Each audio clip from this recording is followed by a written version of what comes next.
जेकॾहिं आशिकन जे नज़र में हलंदे मथे हज़रत मूसा अलैहिस्सलाम कोहे तूर ते पियो वञे। एक शख्स चयो, ऐ अल्लाह जा नबी, मुझे रब जे दरबार में अर्ज कजा त मुझा मौला मुझो नालो कहिड़े खाते में लिखियल आहे?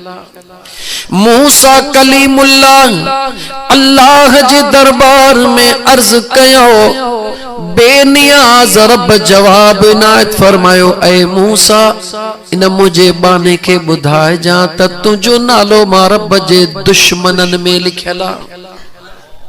केड़े खाते में लिखियल आहे? दुश्मनन जे खाते में। जी अल्लाह जो नबी मूसा कलीमुल्लाह उन शख्स वट आयो, उनके अहवाल दिनई, वो शख्स नचण शुरू थो करे, खुशियों में झुमरियों पाइण शुरू थो करे।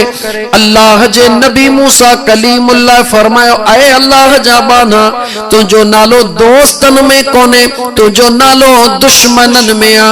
ओहो निहारे चवे तो, ऐ अल्लाह जा कलीम, नालो तैयार वट लिखला, ओ दोस्तन में हुजे या दुश्मनन में। अज जेको दुश्मनन में लिखला, मां पंहिंजे यार जे फैसले ते खुश थो थियां, जे दोस्तन में लिखंदो त देर कान्हे का। यार जे रज़ा में राज़ी रहण। मुझा मुसलमान भा, कहिड़ी ॻाल्हि आहे जेका खुदा खां ॻुझी आहे?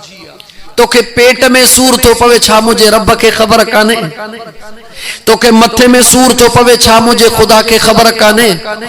तोखे का तकलीफ थी अचे, छा मुझे रब के खबर काने? दाहू कंदा हो, अदा खुश आई, अरे अदा केड़ा हाल तो पुछी, ही थी वियो। ऐ अल्लाह जा बाना, तोखा तुझी तकलीफ खुदा खां ॻुझी काने, मुझे मुस्तफा खां भी ॻुझी काने। याद रखी छद, बजाए हिन हुन के बुधाइण ला जेको पुछई न, बस हिकड़ो जवाब दे, जो अल्हम्दुलिल्लाह। केड़ियों दाहू कया, दाहू उन जे आडो कर जेको तुझे दाहुन जो दर्द भी करे, जेको तुझे दर्दन जी दवा भी करे। दुनिया वारन के सुहणे अब्दुल कादिर जीलानी रहमतुल्लाह ताला अलैहि फरमाइन था, ऐ अल्लाह जा बाना, पांजे दुखन जूं गालियूं मानन के न बुधाईंदो कर। सैयदना अब्दुल कादिर जीलानी रहमतुल्लाह ताला अलैहि फरमाइन था त पांजे दुखन जूं गालियूं, पांजे दिल जा राज, भले केडो भी दिली दोस्त हुजे, अब्दुल कादिर जीलानी सुहणो फरमाए थो त पांजे दुखन ऐं परेशानिन जूं कहानियूं पांजे दिली दोस्त के भी न बुधा। मुझा साईं अगर दिली दोस्त के न बुधाया त कंखे बुधाया? पाण फरमाइन था, इहो अज जो जेको तुझो दोस्त आ, इहो सुभाणे तुझो दुश्मन भी थी सके तो। जेको अज जो तुझो दोस्त आ, यो सुभाणे तुझो दुश्मन थी सके तो।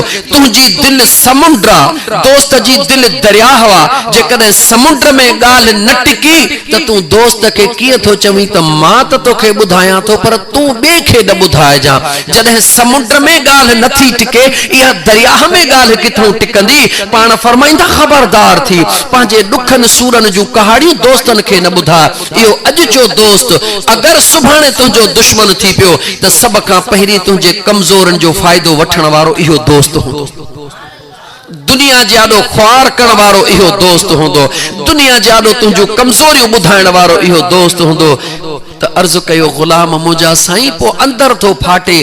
पाण फरमायो त उन करीम के बुधा जेको तुझे दर्दन जी दवा करे, उन महबूब मदीने जे ताजदार के बुधा जेको तुझो मुश्किला तू हल करे, जेको तोखे दुनिया में ख्वार कोन कंदो पर तुझे दर्दन जी दवा कंदो।